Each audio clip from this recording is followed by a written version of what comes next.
Hello everyone. Fundamental rights. So போன வீடியோவில் நம்ம கொஞ்சம் பார்த்துருந்தோம் இல்லையா? இந்த வீடியோவில் அதோட கண்டினியூவேஷன் தான் ஃபண்டமெண்டல் ரைட்ஸ்.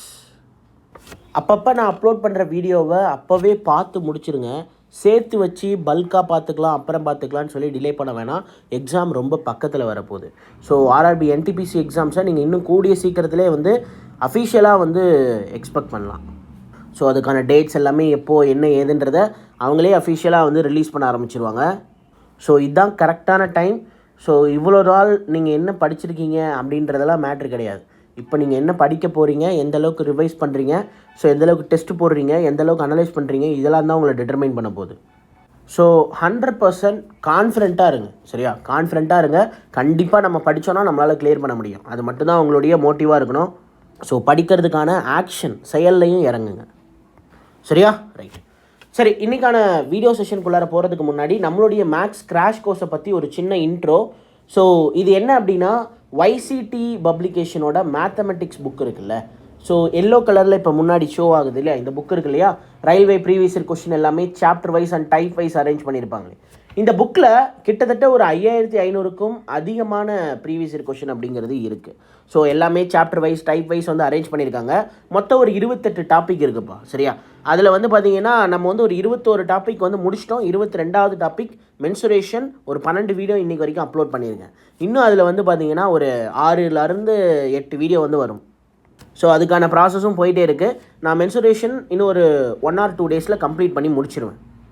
ஸோ அதுக்கப்புறம் algebra and trigonometry then geometry 3 topic தான் இருக்குது. மற்றது எல்லாமே தரவாக கம்ப்ளீட் பண்ணியாச்சு. இந்த புக்கில் இருக்க எல்லா ப்ரீவியஸ் இயர் கொஷினுமே நம்ம டிஸ்கஸ் பண்ணதுனால நீங்கள் ஈஸி லெவல் கொஷின்ஸ் கேட்டாலும் உங்களால் ஆன்சர் பண்ண முடியும், மாடரேட்டாக கேட்டாலும் ஆன்சர் பண்ண முடியும், டிஃபிகல்ட்டாக கேட்டாலும் ஆன்சர் பண்ண முடியும். ஸோ ஏன்னா எல்லாமே ரயில்வேவோட ப்ரீவியஸ் இயரில் கேட்ட கொஷின்ஸு. ஸோ இதை பார்க்காம நம்ம எக்ஸாமில் போய் எழுதி கிளியர் பண்ணுறது அப்படிங்கிறதெல்லாம் ப்ராக்டிக்கல் கிடையாது. ஸோ ஒருத்தர் எக்ஸாம் ஆல்ரெடி கிளியர் பண்ணியிருந்தார் அப்படின்னா அவர்கிட்ட கேட்டு பார்த்தீங்கன்னா தெரியும் இந்த புக்கோட இம்பார்ட்டன்ஸ் என்ன அப்படின்றத சொல்லுவார். ஸோ இதுதான் பார்த்தீங்கன்னா உங்களுக்கு பர்ஃபெக்டான ஒரு ப்ராக்டிஸ். ஸோ இது மட்டும்தான் அவங்கள பர்ஃபெக்டாக மாற்றும். இல்லை நான் இதெல்லாம் பண்ண மாட்டேன், நான் பேசிக் தான் படிப்பேன், எனக்கு புது கொஷின்ஸ்லாம் வராது அப்படின்னு சொல்லி ஒரு மெத்தனத்தில் இருந்தீங்க அப்படின்னா அதை கொஞ்சம் சேஞ்ச் பண்ணிக்கோங்க. சரியா? ஸோ இந்த மாதிரியான கொஷின்ஸை ப்ராக்டிஸ் பண்ணணும் அப்படிங்கிற மைண்ட் செட்டுக்கு சேஞ்ச் பண்ணிக்கோங்க. இல்லைனா பின்னாடி ஃபீல் பண்ணுவீங்க. இந்த புக்கோட PDF வேணும் அப்படின்னா நம்மளுடைய டெலகிராம் சேனலில் ஜாயின் பண்ணிக்கோங்க. அங்கே ஃப்ரீயாகவே இருக்குது, நீங்கள் அக்சஸ் பண்ணிக்கலாம். சரியா? ஸோ இல்லை இது எனக்கு எல்லாமே வீடியோ சொல்யூஷனாக வேறு யாராவது ஒருத்தர் சொல்லி கொடுத்தா நல்லாயிருக்கும் அப்படின்னு நினைக்கிறவங்க மேலே ஒரு வீடியோ தெரியும். ஸோ அந்த வீடியோவை கிளிக் பண்ணி ஃபர்தராக இந்த கோர்ஸஸை எப்படி அக்சஸ் பண்ணலாம், இந்த கோர்ஸோட ப்ரைஸ் என்ன, ஸோ அதை பற்றி எல்லா இன்ஃபர்மேஷனுமே தெரியும். சரியா? ஸோ இப்போ கரண்ட்டாக 10% ஆஃபரும் போயிட்டுருக்கு. இந்த வீடியோ பார்க்குற நீங்கள் உங்களுக்கு தெரிஞ்ச PWBD கேண்டிடேட்ஸ் யாராவது இருக்காங்க அப்படின்னா அவங்களுக்கு நம்ம கோர்ஸை ரெக்கமெண்ட் பண்ணுங்கள். ஏன்னா வெறும் 49 ரூபாய்க்கு நான் உங்களுக்கு அக்சஸ் பண்ணுறதுக்கு எல்லா பாசிபிலிட்டிஸும் அவைல் பண்ணி தரேன். Just 49 for only the PWD candidates. So எல்லாருமே சென்ட் பண்ணலாம் அப்படின்னு பண்ண முடியாது. பிகாஸ் பார்த்திங்கன்னா நான் நிறைய ப்ரூஃப்ஸ் கேட்பேன். ஸோ நிறைய வெரிஃபிகேஷன் முடிச்சுட்டு தான் தென் அதுக்கப்புறம் அவங்களுக்கான கூப்பன் அப்படிங்கிறத நான் சென்ட் பண்ணுவேன். ஸோ வெறும் 49 ரூபாய். நீங்கள் எல்லோரும் என்ன பண்ணுங்கள் அப்படின்னா உங்களுக்கு தெரிஞ்ச PWD கேண்டிடேட்ஸ் யாராவது இருந்தாங்கன்னா அவங்களுக்கு இந்த மாதிரி ஒரு கோர்ஸ் இருக்குது, ஸோ அது இவ்வளோ ரூபீஸ்க்கு தான் தராங்க அப்படின்றத சொல்லுங்கள். ஸோ அது அவங்களுக்கு ரொம்ப யூஸ்ஃபுல்லாக இருக்கும். சரி, ஓகே, டிலே பண்ணாமல் நம்ம இன்றைக்கான வீடியோ செஷனுக்குள்ளார போயிடலாம். லாஸ்ட் கேஸ்ட்டில் நம்ம ஒரு விஷயத்த கொஞ்சம் தப்பாக சொல்லிட்டேன், அதாவது ஒரு இயர் பின்னாடி சொல்லிட்டேன். அதாவது 44th அமெண்ட்மெண்ட் ஆக்ட்னு சொல்லி ஒரு சட்ட திருத்தம் செஞ்சுருப்பாங்க அப்படின்னு சொன்னோம் இல்லையா? ஸோ அதோட இயர் 1977 இல்லைப்பா, 1978. ஸோ நான் பார்த்திங்கன்னா 1977ன்னு சொல்லியிருப்பேன். ஸோ அது நம்மளுடைய சப்ஸ்கிரைபர் ஒருத்தர் தான் சொல்லியிருந்தாங்க. ஸோ அந்த வீடியோவில் அந்த கமெண்ட்டை நான் பின் பண்ணி வைக்கிறேன். சரியா? 44th அமெண்ட்மெண்ட் அப்படிங்கிறது 1978 மொரார்ஜி தேசாயினால் செய்யப்பட்டிருக்கும். சரியா? ஸோ இது பார்த்திங்கன்னா அந்த rights to property article 31 300A shift பண்ணியிருப்பாங்கன்னு சொன்னோம் இல்லையா? அது 1977ன்னு சொல்லிட்டேன். ஸோ 1978 தான் கரெக்டான ஆன்சர். புரிஞ்சிருக்கும்னு நினைக்கிறேன். Question number 181, which are the following is a political right. So கீழே கொடுத்துருக்கக்கூடிய ரைட்ஸில் எந்த ரைட் ஆனது பொலிட்டிக்கல் ரைட்ஸ் அப்படின்னு கேட்பாங்க. ஸோ இதே கொஷினை கொஞ்சம் மாற்றி, சரியா, which of the following is a constitutional right அப்படின்னும் கேட்பாங்க. ஸோ கான்ஸ்டியூஷனல் ரைட்ஸ் அப்படின்னா இப்போ நம்ம அரசியல் சாசன புத்தகம் இருக்குல்ல, அந்த புக்கில் வந்து நமக்கான கொடுக்கப்பட்ட உரிமைகள் தான் வந்து constitutional right. So political right அப்படின்னா அரசியல் உரிமை, சரியா? ஸோ அரசியல் உரிமை. ஸோ இங்கே பாருங்கள், ஆப்ஷனை பாருங்கள், ரைட் டு ஓட். ஸோ இதுதான் வந்து நமக்கு political right. Freedom to form association அப்படின்றதெல்லாம் நமக்கு வந்து ஃபண்டமெண்டல் ரைட்ஸில், அதுவும் ஃப்ரீடம் ரைட்ஸில் வரும், சரியா? ஆர்டிகல் 19 வரும். ஆர்டிகல் 19C நினைக்கிறேன். Yes, article 19C. அடுத்ததாக freedom of thoughts and expression. So இதுவும் நமக்கு வந்து பார்த்திங்கன்னா ஃபண்டமெண்டல் ரைட்ஸில் தான் வரும். அடுத்ததாக right to religious freedom. So religious ஃப்ரீடம்னா ஆர்டிகல் 25, சரியா? ஆர்டிகல் 25 வந்து மென்ஷன் பண்ணியிருப்பாங்க, என்னது? ரைட்ஸ் டு ரிலீஜியஸ் ஃப்ரீடம் அப்படிங்கிறது. ஸோ இந்தியாவில் இருக்கக்கூடிய யார் வேணுனாலும் எந்த மதத்தை வேணுனாலும் பின்பற்றலாம், அதில் எந்த ஒரு தடையும் வந்து கிடையாது. ஸோ நீங்கள் ஹிந்து மதத்தை தான் ஃபாலோ பண்ணணும், முஸ்லீம் தான் ஃபாலோ பண்ணணும், கிறிஸ்டின் தான் ஃபாலோ பண்ணணும், ஜெயின், சீக், இந்த மாதிரி ஒரு மதத்தை மட்டும் தான் ஃபாலோ பண்ணணும்னு சொல்லி எந்த ஒரு கட்டாயமும் கிடையாது. ஸோ உங்களுடைய விருப்பத்துக்கு ஏற்ப நீங்கள் எந்த மதத்தை வேணாலும் ஃபாலோ பண்ணிக்கலாம் அப்படிங்கிறது தான் மெயினான கான்செப்ட். புரிஞ்சிருக்குன்னு நினைக்கிறேன். ஸோ இந்த ரைட் டு ஓட் அப்படிங்கிறது ஒரு பொலிட்டிக்கல் ரைட்டு, சரியா? இது வந்து கான்ஸ்டியூஷனல் ரைட்ஸ் கிடையாது. இது வந்து அடிக்கடி கொஷின் கேட்டுகிட்டே இருப்பாங்க, இந்த ரைட் டு ஓட் அப்படிங்கிறது ஒரு கான்ஸ்டியூஷனல் ரைட்டா அப்படின்ற மாதிரி கேட்பாங்க. இல்லை, அது வந்து பார்த்திங்கன்னா கான்ஸ்டியூஷனல் ரைட் கிடையாது. அது வந்து பார்த்திங்கன்னா நமக்கு வந்து ஒரு அரசியல் உரிமை, political right. Question number 182, the protection of the interest of minorities under the Constitution of India lies Article 29. So இதுதான் வந்து பார்த்திங்கன்னா நமக்கு மைனாரிட்டிஸ், சிறுபான்மையினரோட இன்ட்ரெஸ்ட்டை ப்ரொடெக்ட் பண்ணணும். Protection of the interest of minorities under the constitution of India lies under, so article 29. இந்த article 29 என்ன சொல்லியிருப்பாங்கன்னா, மைனாரிட்டிஸோட கல்ச்சர், லாங்குவேஜ், ஸ்கிரிப்டு, ஸோ இது எல்லாத்தையும் நம்ம என்ன பண்ணணும்? ப்ரொடெக்ட் பண்ணணும் அப்படின்றத சொல்லியிருப்பாங்க. ஸோ யார் மைனாரிட்டிஸ்? இப்போ இந்தியான்னு எடுத்துக்கிட்டால் இதில் மெஜாரிட்டி ஆஃப் பீப்புள் வந்து ஹிந்துஸ் தான் வந்து அதிகமாக இருக்காங்க. ஸோ அப்போ கிறிஸ்டின்ஸ், அப்புறம் சீக்ஸு, ஜெயின்ஸு, இவங்க எல்லாருமே யார் அப்படின்னா மைனாரிட்டிஸ் தான், சரியா? ஸோ முஸ்லீம்ஸ், இவங்க எல்லாருமே என்னது? மைனாரிட்டிஸ் தான். இதே நம்ம பாகிஸ்தான் போயிட்டோம், இல்லை பங்களாதேஷ் போயிட்டோம் அப்படின்னா அங்கே மைனாரிட்டிஸ் யார் அப்படின்னா ஹிந்துஸ் தான் அங்கே மைனாரிட்டிஸ். ஸோ யார் மேஜராக இருக்காங்களோ அவங்க வந்து பார்த்திங்கன்னா மெஜாரிட்டி, சரியா? யார் கம்மியாக இருக்காங்களோ, சரியா, அவங்க எல்லாருமே என்னது அப்படின்னா மைனாரிட்டிஸ். ஸோ இந்தியாவை பொறுத்த வரைக்கும் ஹிந்துக்கு மட்டும் ஃபோக்கஸ் பண்ணாமல் மைனாரிட்டிஸ்க்கும் அவங்களுடைய இன்ட்ரெஸ்ட், சரியா? ஸோ அதையும் நம்ம வந்து ப்ரொடெக்ட் பண்ணணும். அவங்களுடைய இன்ட்ரெஸ்ட்னால் என்னது? அவங்களுடைய சடங்கு, சம்பிரதாயங்கள், கல்ச்சர்ஸு, ஸோ அப்புறம் அவங்களுடைய மொழிகள். ஸோ இதுக்கு எந்த ஒரு தடையுமே இல்லாமல் இந்திய கான்ஸ்டியூஷன் வந்து பார்த்திங்கன்னா அவங்களுக்கு வந்து ஒரு ஹோப் கொடுத்துருக்கு. ஸோ கான்ஸ்டியூஷனை சொல்லிட்டா அதை தாண்டி நம்மளால் வேறு எதுவும் செய்ய முடியாது. இந்தியன் கவர்மெண்ட்டும் அந்த கைட்லைன்ஸை ஃபாலோ பண்ணி தான் ரன் பண்ணி ஆகணும். புரியுதில்ல? ரைட்டு. ஆர்டிக்கல் 15 என்ன சொல்லியிருக்காங்க? ஸோ ஆர்டிக்கல் 15 வந்து பார்த்திங்கன்னா சாதி, மதம், இனம், அப்புறம் பாலினம், பிறப்பின் இடம், சரியா? ஸோ பிளேஸ் ஆஃப் பர்த், இதன் அடிப்படையில் நம்ம என்ன பண்ணக்கூடாது? ஸோ டிஸ்கிரிமினேஷன் அப்படிங்கிறத பண்ணக்கூடாது, சரியா? So the prohibition of the discrimination based on the religion, race, caste and sex or a place of birth.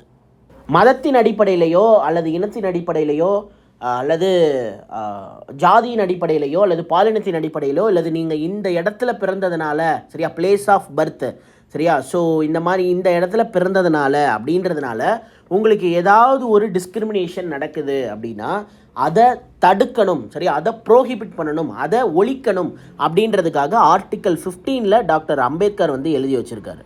So இதே தான் வந்து பார்த்திங்கன்னா ஆர்டிக்கல் 16 சொல்லியிருப்பாங்க. ஆர்டிக்கல் 16 கொஞ்சம் சேஞ்ச் பண்ணியிருப்பாங்க, சரியா? என்ன அப்படின்னா இதே மாதிரி ரிலீஜன் அடிப்படையிலையோ அப்புறம் ரேஸின் அடிப்படையிலையோ caste, sex, place of birth, இதன் அடிப்படையில் என்ன பண்ணக்கூடாது? வேலை வாய்ப்பில், பப்ளிக் எம்ப்ளாய்மெண்ட்டில் எந்த ஒரு பாகுபாடும் காட்டக்கூடாது. புரியுதா? ஆர்டிக்கல் 15 டிஸ்கிரிமினேஷனுக்கு எதிராக இருக்கக்கூடிய விஷயம்.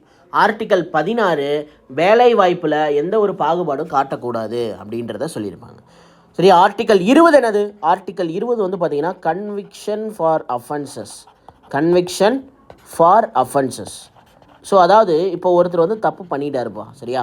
அவர் ஒரு தப்பு பண்ணிட்டார் அப்படின்னா அந்த ஒரு தப்புக்கு அவர் ஒரு தடவை தான் தண்டிக்கணுமே தவிர ஒன்றுக்கு மேற்பட்ட டைம் வந்து பார்த்திங்கன்னா அதே தப்பை சுட்டி காட்டி அவருக்கு வந்து பார்த்திங்கன்னா தண்டனை அப்படிங்கிறது கொடுக்கக்கூடாது.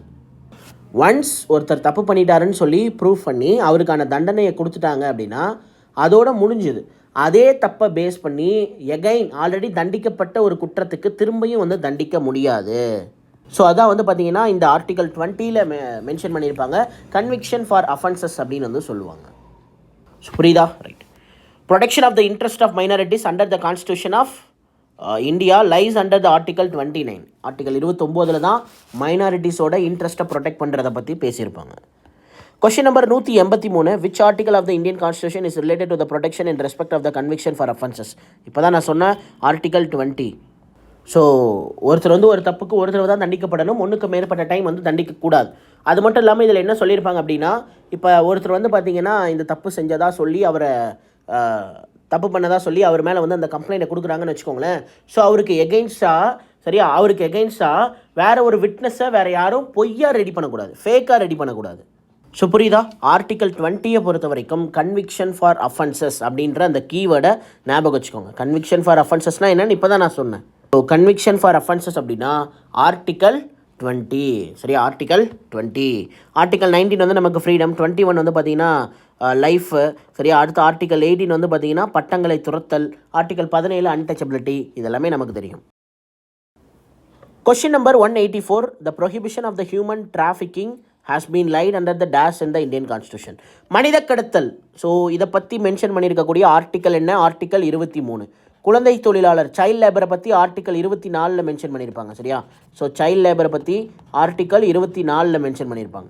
ஆர்டிக்கல் 21 நமக்கு தெரியும். ஸோ லைஃப்பை பற்றி பேசக்கூடிய ஒரு ஆர்டிக்கல் சரியா. ஸோ இது வந்து பார்த்திங்கன்னா நமக்கு என்னது?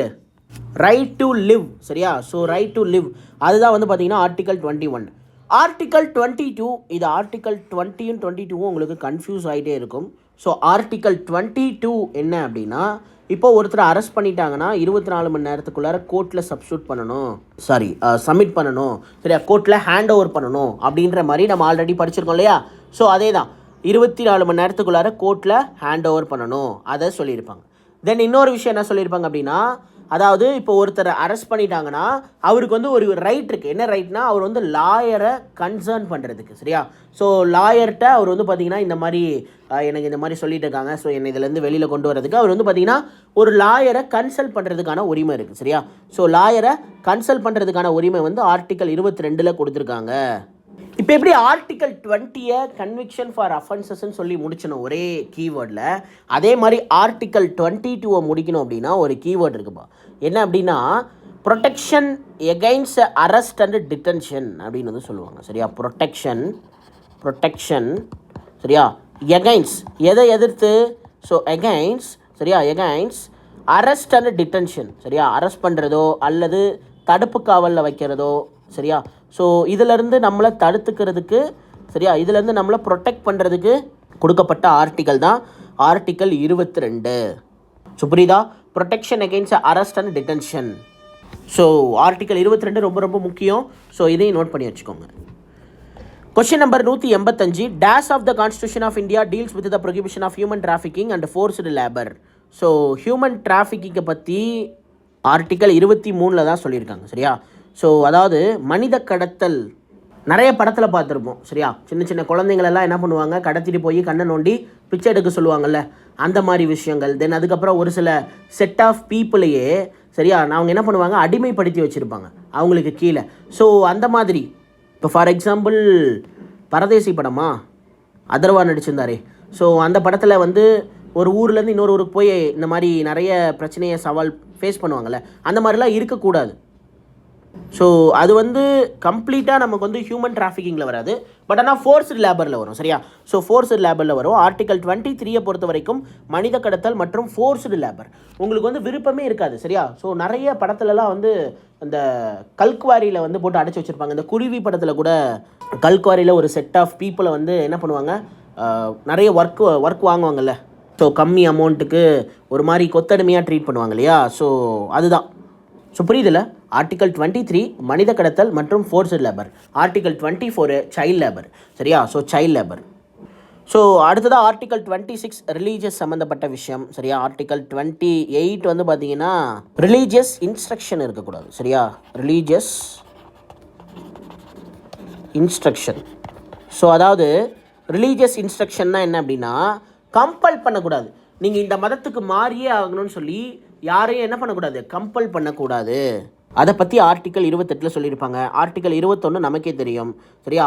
ஆர்டிக்கல் 26 என்னது, மதம் சார்ந்த சேவை மையங்கள் ஆரம்பிச்சுக்கலாம். சரியா? ஸோ ரிலீஜியஸ்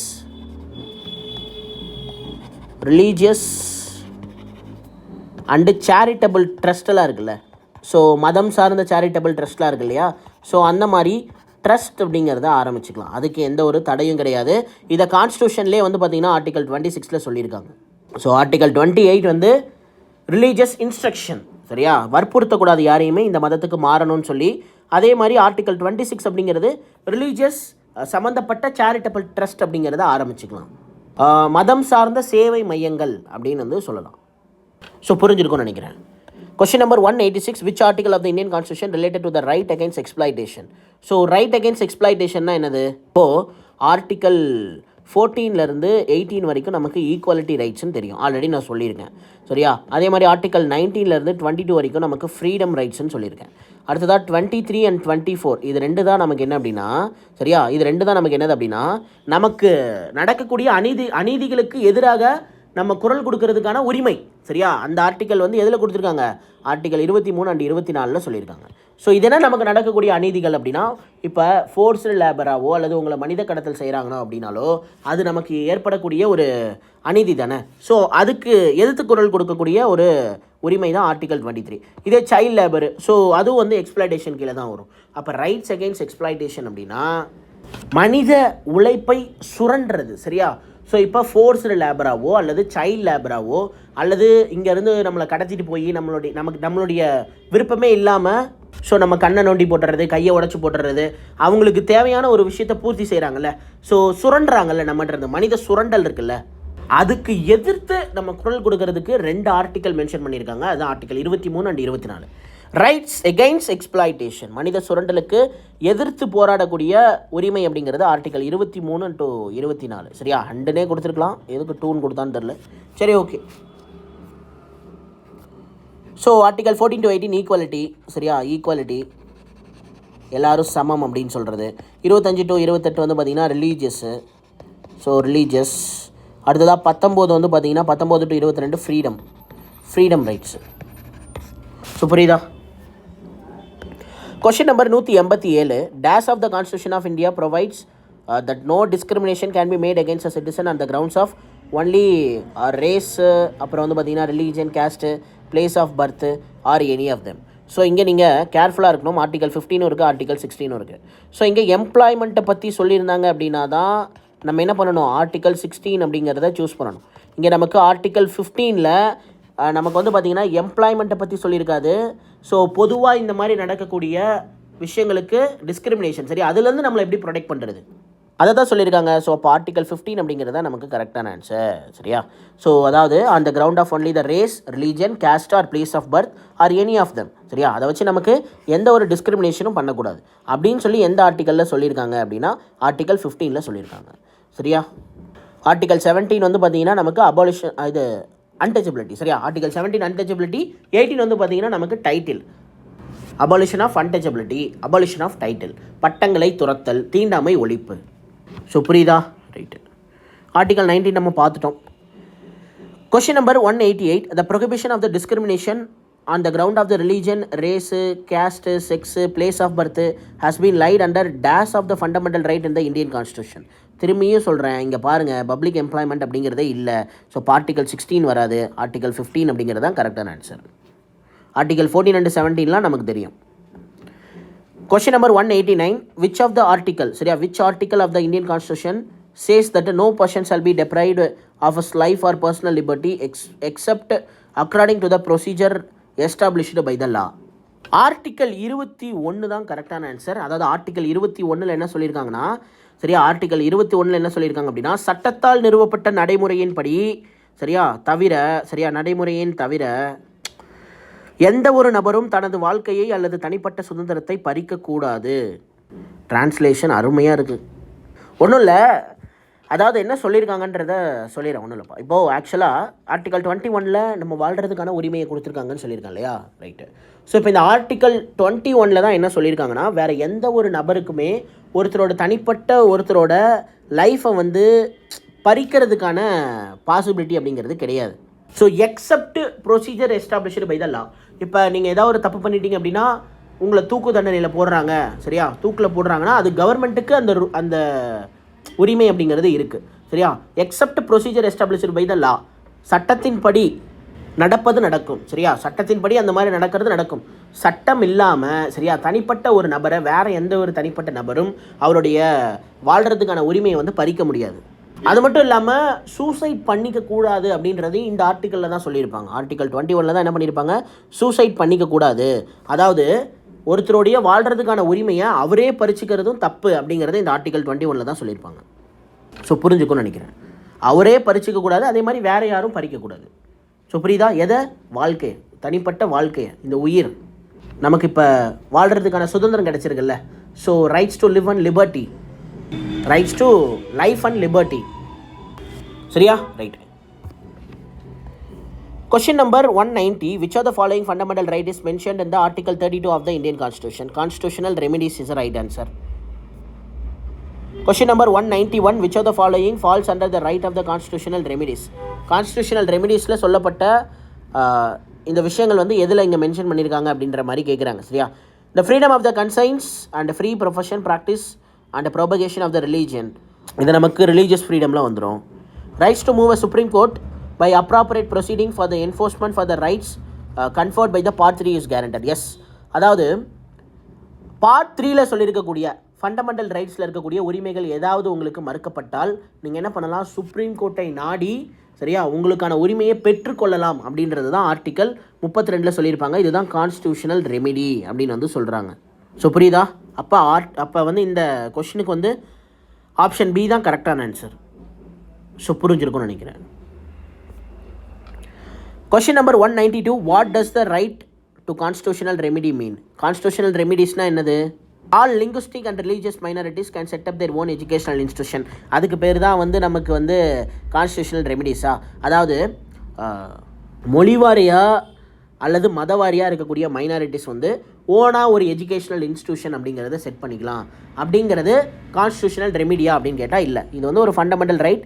ஸோ அது வந்து பார்த்திங்கன்னா கல்ச்சர் அண்டு மைனாரிட்டி ரைட்ஸில் வந்து வரும், சரியா. ஸோ அப்போ இது வந்து கிடையாது. அடுத்தா, if any citizen feel that fundamental rights have been violated by the ஸ்டேட்னா கவர்மெண்ட், ஸ்டேட் கவர்மெண்ட் மட்டும் கிடையாது, கவர்மெண்ட் மொத்தமாக, then they can move to the court. Yes, இதை பற்றி தான் நமக்கு வந்து கான்ஸ்டியூஷனல் ரெமிடிஸில் சொல்லியிருக்காங்க. அதாவது எந்த ஒரு சிட்டிசனாக இருக்கலாம், சரியா, யாராக வேணாலும் இருக்கலாம், அவர் வந்து இந்தியன் சிட்டிசனாக இருக்கணும், அது main. That the fundamental rights have been violated by the state, கவர்மெண்ட்டால் அவருக்கான ஃபண்டமெண்டல் ரைட் அப்படிங்கிறது தடுக்கப்பட்டால் அவங்க என்ன பண்ணலாம் அப்படின்னா கோர்ட்டுக்கு வந்து போகலாம், சரியா, கோர்ட்டுக்கு வந்து போகலாம். ஸோ இந்த இடத்துல ஸ்டேட் அப்படிங்கிறது not only the state government R central government. So ஒரு ஆர்கனைசேஷனாக இருக்கட்டும், கவர்மெண்ட் சார்ந்த விஷயங்களாக இருக்கட்டும், ப்ரைவேட் சார்ந்த விஷயங்களாக இருக்கட்டும், எல்லாமே ஒரு அமைப்பு, சரியா. ஒரு அமைப்புனால நமக்கு வந்து ஒரு விஷயம் வந்து மறுக்கப்படுது, சரியா, நம்மளுடைய அடிப்படை உரிமை அப்படிங்கிறது மறுக்கப்படுது. அப்போ நம்ம சுப்ரீம் கோர்ட்டுக்கே போகலாம். ஸோ புரிஞ்சிருக்கும்னு நினைக்கிறேன். ஸோ ஆல்ரெடி நான் சொல்லியிருப்பேன், இந்த கான்ஸ்டியூஷனல் ரெமிடிஸ் அப்படிங்கிறத டாக்டர் B.R. அம்பேத்கர் வந்து ஹார்ட் அண்ட் சோல்னு சொல்லியிருப்பார் அப்படின்னு சொல்லி, சரியா. Heart and soul of the Indian constitution. Question number 193. Which of the following fundamental rights stand violated in a hypothetical situation where an officer of armed force is not promoted because she is a woman? Yes. இப்போது இதுக்கு வந்து பார்த்தீங்கன்னா இந்த கொஷனுக்கு பதில் சொல்லணும்னா நீங்கள் வந்து understand பண்ணியிருக்கணும். ஆர்டிக்கல் 16 நான் என்ன சொன்னேன், மதத்தின் அடிப்படையிலையோ, இனத்தின் அடிப்படையிலையோ, ஜாதியின் அடிப்படையிலையோ, அல்லது பிளேஸ் ஆஃப் பர்த் அடிப்படையிலையோ, செக்ஸ் அதாவது பாலிடம் அடிப்படையிலையோ என்ன பண்ணக்கூடாது, வேலை வாய்ப்பில் எந்த ஒரு பாகுபாடும் காட்டக்கூடாது அப்படிங்கிறது நம்மளுடைய அடிப்படை உரிமை, சரியா. அதை தான் இங்கே சொல்லியிருக்காங்க, சரியா. வேலை வாய்ப்பில் பாகுபாடு காட்டக்கூடாது அப்படிங்கிறது நம்மளுடைய அடிப்படை உரிமை. இது ஆர்டிக்கல் 16 சொல்லியிருப்பாங்க, சரியா. ஆர்டிக்கல் 16 அப்படிங்கிறது ரைட்ஸ் டு ஈக்குவலிட்டி அப்படின்னு வந்து சொல்லலாம், சரியா. ஆர்டிக்கல் 14 18 வரைக்கும் நமக்கு என்னது, rights to equality. Article 16 rights to ஈக்குவலிட்டியில் இருக்குது, சரியா. எல்லாரும் சமம் அப்படிங்கிறத தான் சொல்கிறாங்க. பெண்ணாக இருக்கிறதுனாலேயே உங்களுக்கு ப்ரொமோஷன் கிடைக்கல அப்படின்னா அது சரியா தப்பா? தப்பு. ஸோ அது எதுக்குள்ள வரும், ஸோ நமக்கு வந்து பார்த்திங்கன்னா ஈக்குவலிட்டிக்கு கீழே வரும். எல்லோரும் ஈக்குவல், நானும் ஹியூமன், நீயும் ஹியூமன், புரியுதா. அப்போ ரைட்ஸ் டு ஈக்குவலிட்டிக்கு கீழே தான் இந்த விஷயம் வந்து வரும். புரியுதா? Right. Question number 194, Article 15 of the Indian Constitution relates to the. So எதுக்கு ரிலேட்டடாக இருக்குது? Article 15 அப்படிங்கிறது ரைட்ஸ் டு ஈக்குவலிட்டிக்கு ரிலேட்டடாக இருக்குது. ஸோ இப்போ தான் நான் சொன்னேன், இப்போ நான் வந்து ஆர்டிகல் 16 பற்றி எக்ஸ்பிளைன் பண்ணேன், அதே மாதிரி ஆர்டிகல் 15 சொல்லியிருக்காங்க. ஸோ இந்த மாதிரி ஏற்படக்கூடிய டிஸ்கிரிமினேஷனுக்கு எதிராக, சரியா, டிஸ்கிரிமினேஷனுக்கு எதிராக நம்மளை ப்ரொடெக்ட் பண்ணிக்கிறதுக்கு. ஸோ புரியுதா? Right. Rights to equality. Question number 195, in July 2022, the Supreme Court of India gave an order to more power to the rights to be forgotten, which has been acknowledged as a fact of the rights to privacy by the top court in its 2017 landmark judgment. The new order is related to. Actually நம்ம already பார்த்துருப்போம், 2017 தான் என்ன பண்ணாங்க, rights to privacy அப்படிங்கிறத supreme court ensure பண்ணாங்க அப்படின்றதெல்லாம் பார்த்துருப்போம். So இப்போ இங்கே என்ன ரைட்ஸ் டு பி ஃபர்கட்டன் அப்படின்னு வந்து கொடுத்துருக்காங்க. அப்படின்னா என்ன, மறந்து போகிறதா அப்படின்னு கேட்டால் அப்படி இல்லை. ஆக்சுவலாக இப்போது ஒரு நபர் வந்து அரெஸ்ட் பண்ணுறாங்க, சரியா, ஒரு நபரை அரெஸ்ட் பண்ணுறாங்க. அவர் சம்மந்தப்பட்ட டீட்டெயில்ஸ் எல்லாமே என்ன பண்ணுவாங்கன்னா தனியாக ஒரு வெப்சைட்டில் ரெக்கார்ட் ஆகிட்டே இருக்கும். ஸோ இப்போ அரெஸ்ட் பண்ண நபர் ஒரு 3 மாதம் அவருடைய தண்டனை காலம் முடிஞ்சதுக்கப்புறம் வெளியில் வராரு, இருந்த வேலை போயிடுச்சு. ஸோ புதுசாக ஒரு வேலை தேடுறாரு. ஸோ அப்போ அவருடைய ப்ரொஃபைல்லாம் நல்லா இருக்குது. பட் ஆனால் அவர் எந்த வேலைக்குமே அவரை வந்து எடுத்துக்க மாட்டேங்கிறாங்க. பிகாஸ் ஆஃப், ஏன்னா அவர் இந்த மாதிரி ஒரு தப்பு பண்ணார், ஜெயிலுக்கு போனார், ஸோ 3 மாதம் இருந்துட்டு தென் எகைன் வந்திருக்காரு அப்படின்ற அந்த விஷயம் ட்ராக் ரெக்கார்டர் மாதிரி மெயின்டைன் ஆகிட்டு இருக்கு வெப்சைட்ஸில். ஸோ இதை பார்த்துட்டு கம்பெனிஸ் யாருமே வந்து அவருக்கு வேலை தர மாட்டேங்கிறாங்க. ஸோ இப்படி பாதிக்கப்பட்ட ஒரு நபர் என்ன பண்ணார், டெல்லி ஹைகோர்ட்டில் இந்த மாதிரி கோர்ட்டில் வந்து பார்த்திங்கன்னா இந்த மாதிரி கேஸ் போட்டார். ஸோ இந்த மாதிரி நான் தப்பு பண்ணிட்டேன், பட் ஆனால் அது இந்த மாதிரி நிறைய வெப்சைட்ஸில் இருக்குது, அது எல்லாத்தையும் எரேஸ் பண்ண சொல்லி கவர்மெண்ட்டுக்கு வந்து என்ன பண்ணார், கேஸ் போட்டார், சரியா. ஸோ கவர்மெண்ட்டை எதிர்த்து கேஸ் போட்டார் டெல்லி ஹைகோர்ட்டில். இந்த மாதிரி கவர்மெண்ட் வெப்சைட்ஸில் இந்த மாதிரிலாம் என்னை பற்றின டீட்டெயில்ஸ் எல்லாம் இருக்குது, ஸோ இதை வந்து என்னுடைய ரைட் டு ப்ரைவசியை வந்து அஃபெக்ட் பண்ணுது, ஸோ இதை நீங்கள் ரிமூவ் பண்ணுங்கன்னு சொல்லி கவர்மெண்ட்டை எதிர்த்து டெல்லி ஹைகோர்ட்டில் கேஸ் போட்டார். ஸோ டெல்லி ஹைகோர்ட்டில் என்ன சொன்னாங்க அப்படின்னா, இந்த மாதிரி ரைட்ஸ் டு பி ஃபர்கட்டன் நாங்களும் வந்து என்ஷூர் பண்ணுறோம். ரைட்ஸ் டு பி ஃபர்கட்டன்னா இவரை பற்றின பர்சனல் இன்ஃபர்மேஷன்ஸ் இது எல்லாத்தையும் நாங்கள் என்ன பண்ணணும், எரேஸ் பண்ணணும். அதான் ஃபர்கட்டன், ரைட்ஸ் டு ஃபர்கட்டன். இதுக்கு இன்னொரு பேர் இருக்குது, ரைட்ஸ் டு எரேஷர் அப்படின்னு சொல்லுவாங்க, சரியா. ஸோ இவரை பற்றின டேட்டாஸ், பர்சனல் இன்ஃபர்மேஷன் எதுவுமே வெளியில் லீக் ஆகக்கூடாது அப்படின்ற மாதிரி என்ன பண்ணிட்டாங்க, ஒரு என்ஷூர் வந்து கொடுத்துட்டாங்க. ஸோ இதெல்லாம் வந்து பார்த்திங்கன்னா 2009 ஒரு கேஸ் போட்டு, தென் 2013-14 இந்த டைம்லேயே நடந்தது. இது வந்து பார்த்திங்கன்னா 2019 வந்து ஒரு பில்லும் வந்து பாஸ் பண்ணாங்க, பர்சனல் டேட்டா ப்ரொடெக்ஷன் பில், சரியா. என்ன bill, personal data protection bill. So இந்த பில்லு வந்து பார்த்திங்கன்னா 2019 பாஸ் பண்ணாங்க. ஸோ தென் அதுக்கப்புறம் அது ரொம்ப நாளாக வந்து பாஸ் ஆகாமல் இருந்தது, சரியா. ஸோ அதாவது பில்லை வந்து டிராஃப்ட் பண்ணிட்டாங்க, பாஸ் ஆகலை. ஸோ அது பில் பாஸ் ஆகலை அப்படின்றதுனால தென் அதுக்கப்புறம் 2022 ஜூலை மாதம் சுப்ரீம் கோர்ட் என்ன பண்ணாங்க, இந்த மாதிரி ரைட்ஸ் டு ப்ரைவசி இதனால் ரொம்ப பாதிக்கப்படுது, நீங்கள் ரைட்ஸ் டு பி ஃபர்கட்டனை என்ஷூர் பண்ணுங்கள், அதை வந்து சேஞ்ச் பண்ணுங்கள், சரியா. ஸோ இந்த மாதிரி புதுசாக ஒரு ஆர்டரை வந்து நீங்கள் சேஞ்ச் பண்ணணும் அப்படின்ற மாதிரி ஒரு ரீடைரக்ட் பண்ணியிருப்பாங்க ஸோ கவர்மெண்ட்டுக்கு. தென் அதுக்கப்புறம் என்ன பண்ணாங்கன்னா 2023 சரியா, 2023 பர்சனல் டேட்டா ப்ரொடெக்ஷன் ஆக்ட்னு சொல்லி அந்த ஆக்டை பாஸ் பண்ணிட்டாங்க. ஆக்ட் வந்து என்னாச்சு, 2023 பாஸ் ஆனிச்சு. ஸோ புரியுதா? ரைட். இந்த ரைட்ஸ் டு பி ஃபர்கட்டன் அப்படிங்கிறது அடிப்படை உரிமையான்னு கேட்டால் இல்லை, இது வந்து ஒரு அடிப்படை உரிமை கிடையாது. ஸோ இன்றைக்கி வரைக்கும் இது வந்து ஒரு அடிப்படை உரிமை கிடையாது. பட் ஆனால் ஈரோப் மாதிரியான கண்ட்ரீஸ்லலாம் இந்த ரைட்ஸ் டு பி எரேஷர் அப்படின்னு சொல்லுவாங்க அந்த நாடுகளில். அங்கே வந்து பார்த்திங்கன்னா இது வந்து ஒரு அடிப்படை உரிமையாகவே இருக்குது. புரியுதா? ரைட். ஸோ ஆக்சுவலாக இது ஏன் 2019 பில்லை டிராஃப்ட் பண்ணிவிட்டு பாஸ் ஆகிறதுக்கு இவ்வளோ நாள் லேட் ஆனிச்சுன்னா, ஸோ இதுக்கான மெயின் ரீசன் எடுத்துக்கிட்டோன்னா, இப்போது ரைட் டு இன்ஃபர்மேஷன் சொல்லி நமக்கு ஒரு ஆக்ட் இருக்குது, சரியா. ஸோ 2005 போட்டிருப்பாங்க, நம்ம வந்து எந்த தகவலையும் நம்ம வந்து தெரிஞ்சுக்கிறதுக்கான உரிமை அப்படின்றது இருக்குதுன்னு சொல்லிட்டாங்க. ஸோ ரைட் டு இன்ஃபர்மேஷனுக்கும் ஆக்ட் இருக்குது, அதே மாதிரி ரைட்ஸ் டு ஃபர்கட்டன் ஒரு ஆக்டை போட்டிங்கன்னா இது எப்படி ரெண்டுமே கான்ட்ராடிக்ஷனாக இருக்குல்ல. Rights to information, rights to forgotten, அது ரைட்ஸ் டு எரேஷர்னால் அந்த இன்ஃபர்மேஷனை அழிக்கிறது. ஸோ இந்த மாதிரியான இஷ்யூஸ் இருந்தது அப்படின்றதுனால அதை கொஞ்சம் ஹோல்டு பண்ணி வச்சுருப்பாங்க. பட் ஆனால் லேட்டர் சுப்ரீம் கோர்ட் வந்து பார்த்திங்கன்னா இந்த மாதிரி அதிரடியாக வந்து ஜூலை மாதம் 2022 ஒரு தீர்ப்பு சொன்னதுனால தென் என்ன பண்ணிட்டாங்க, 2023 ஒரு எக்ஸ்பர்ட் டீமெல்லாம் வச்சு ஸோ இதுக்கு ஆல்டர்னேட்டிவாக ஒரு சொல்யூஷன்லாம் கண்டுபிடிச்சி என்ன பண்ணிட்டாங்க, 2023 சட்டமாகவே கொண்டு வந்துட்டாங்க. புரியுதா? பில்லு பாஸ் ஆகி ஆக்டாகவே வந்துருச்சு, சரியா, ஆக்டாகவே வந்துருச்சு 2023. ஸோ புரிஞ்சிருக்குன்னு நினைக்கிறேன். இது எது ரிலேட்டடான விஷயம்ப்பா, இது வந்து பார்த்திங்கன்னா சர்ச் இன்ஜின் அண்ட் இன்டர்நெட் ரிலேட்டடான விஷயம். ஸோ அதில் தான் வந்து பார்த்திங்கன்னா ஆக்சுவலி கவர்மெண்ட்டோட வெப்சைட்டே ஒன்று இருக்குது, ஐகேமாவோ சம்திங் நினைக்கிறேன். ஸோ அந்த வெப்சைட்டில் வந்து பார்த்திங்கன்னா இந்த மாதிரி இந்த நபர் வந்து இந்த தப்பு செஞ்சார், அதுக்காக இத்தனை மாதமோ இத்தனை வருஷமோ ஜெயிலில் இருந்தார் அப்படின்ற மாதிரியான விஷயங்கள் எல்லாமே அதில் வந்து மெயின்டைன் பண்ணியிருப்பாங்க. தென் அது மட்டும் இல்லாமல் அவருடைய பர்சனல் இன்ஃபர்மேஷன் முதற்கொண்டு எல்லாமே, ஸோ ஃபஸ்ட் இன்ஃபர்மேஷன் ரிப்போர்ட் இருக்குல்ல, எஃப்ஐஆர் ரிப்போர்ட், அதில் என்னென்ன டேட்டாஸ்லாம் கொடுத்துருப்பாங்களோ ஸோ அதே டேட்டாஸ் எல்லாமே அங்கேயும் இருக்கும். ஸோ அதான் சர்ச் இன்ஜின் அண்ட் இன்டர்நெட்லேருந்து இந்த விஷயங்கள் எல்லாமே எரேஸ் பண்ண சொல்லி சுப்ரீம் கோர்ட் வந்து ரீடைரக்ட் பண்ணியிருப்பாங்க. ஸோ புரியுதா? ரைட். ரொம்ப தெரிஞ்சிக்க வேண்டிய ஒரு இம்பார்ட்டண்டான ஒரு விஷயம். Question number 196. According to the 24 of the Constitution of India, deals with the rights against exploitation. The minimum age is fixed by the government and the working in the factory are mine. Already நான் சொல்லியிருப்பேன், 6லேருந்து 14 வயசு இருக்கக்கூடிய குழந்தைகள் வந்து என்ன பண்ணணும், கட்டாயமாக படிக்கணும் அப்படின்னு வந்து சொல்லியிருப்பேன். அங்கேயே நான் சொன்னேன், இந்த 14 இயர்ஸ் அதுதான் வந்து பார்த்திங்கன்னா நமக்கு மினிமம் ஏஜ் டு ஒர்க்கு. சரியா? Minimum age to work. So minimum age to work வந்து என்னது, 14 இயர்ஸ். 14 வயசு ஒருத்தர் பூர்த்தி அடைஞ்சாலே போதும், அவர் வந்து பார்த்திங்கன்னா ஃபேக்ட்ரியில் ஒர்க் பண்ணலாம், அவர் வந்து சைல்டு லேபர் கிடையாது. ஸோ 14 வயசுக்கு உட்பட்ட குழந்தைகள், அதாவது இப்போ நீங்கள் ஒரு ஹோட்டல் வச்சுருக்கீங்கன்னு வச்சுக்கோங்களேன். சரியா? அந்த ஹோட்டலில் உங்கள் பையன் வந்து வேலை செய்கிறான். சரியா? ஸோ இல்லைனா உங்கள் அப்பா அம்மா வச்சுருக்கலாம், நீங்களே சின்ன வயசில் வந்து வேலை செஞ்சுருந்துருப்பீங்க, ஹோட்டலோ மளிகை கடையோ அந்த மாதிரி. அங்கெல்லாம் வேலை செய்கிறது வந்து சைல்டு லேபர் கிடையாதுப்பா. ரொம்ப ஹெவியான ஒரு இண்டஸ்ட்ரீஸில் ஹெவியான வேலை செய்யக்கூடிய ஒரு இடத்துல, சரியா, அது மட்டும் இல்லாமல் ஃபோர்ஸ் பண்ணி குழந்தை தொழிலாளர்கள் இருந்தாங்க அப்படின்னா அதுதான் வந்து பார்த்திங்கன்னா குற்றம். ஸோ இப்போ 6லேருந்து 14 வயசு, சரியா, ஸோ அவங்களுக்கு கட்டாயமாக படிக்கணும்னு சொல்லிட்டாங்க. அப்போ 14 வயசு பூர்த்தி அடைஞ்சாலே போதும், அதுக்கு மேலே அவன் வேலைக்கு போகலாம், எங்கே வேணாலும் போகலாம், அவன் சைல்டு லேபர் கிடையாது. ஸோ புரியுதா? இந்த 6 to 14 அவனுக்கு இந்த வேர்ல்டில் சர்வை பண்ணுறதுக்கு தேவையான அளவுக்கு எஜுகேஷனை கொடுத்துருவாங்க. ஸோ அடுத்து 14லேருந்து 18 வரைக்கும் பார்த்தீங்கன்னா, 18 21 வரைக்கும் பார்த்தீங்கன்னா நீங்கள் வந்து ப்ரொஃபஷ்னலாக, சரியா, ஸோ ப்ரொஃபஷ்னலாக எந்த மாதிரி நம்மளை வந்து இம்ப்ரூவ் பண்ணணும் அப்படின்றதுக்கான எஜுகேஷன் அந்த டைமில் இருக்கும். ஸோ புரியுதா? ரைட். ஆர்டிகல் 24 அப்படிங்கிறது சைல்டு லேபர். ஸோ 14 வயசு தான் வந்து minimum age. Question number 197. Which of the following article of the Indian Constitution says that no child below the age of 14 years shall be employed in a factory or a mine or engaged in any other hazardous employment? Article 24 is the right answer.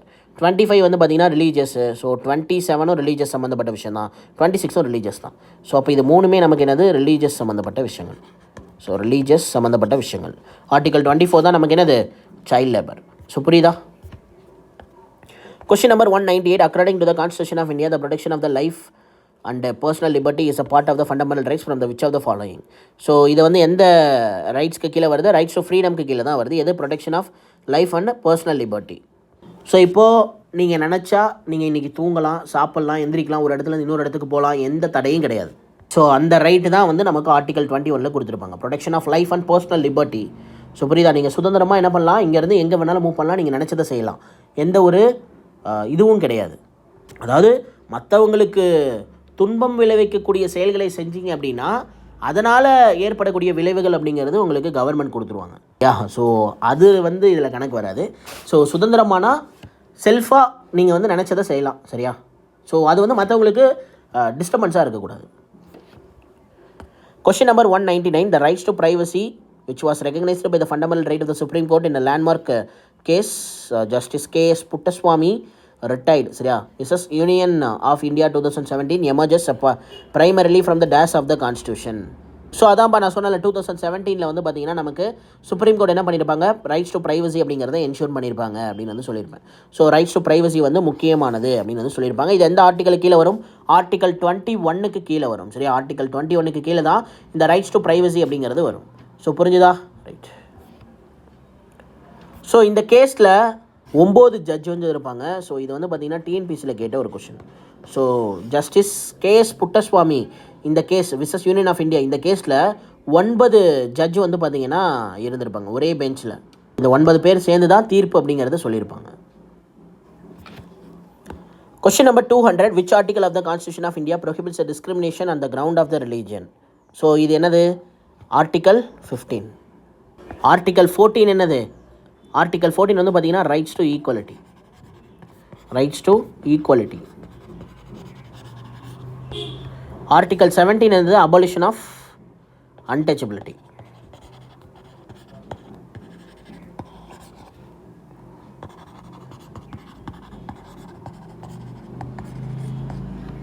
Article 16 என்னது? So employment ரிலேட்டடான விஷயம். Article 15 தான் நமக்கு என்ன அப்படின்னா prohibits discrimination on the ground of the religion. So religion மட்டும் இல்லை, caste, sex, place of birth, சரியா? ஸோ அப்புறம் வந்து பார்த்திங்கன்னா இனம், ரேஸ், ஸோ இது எல்லாமே வரும். சரி, ஓகே. மீதி ரிமைனிங் கொஷின் அடுத்த பார்ட்டில் பார்க்கலாம்.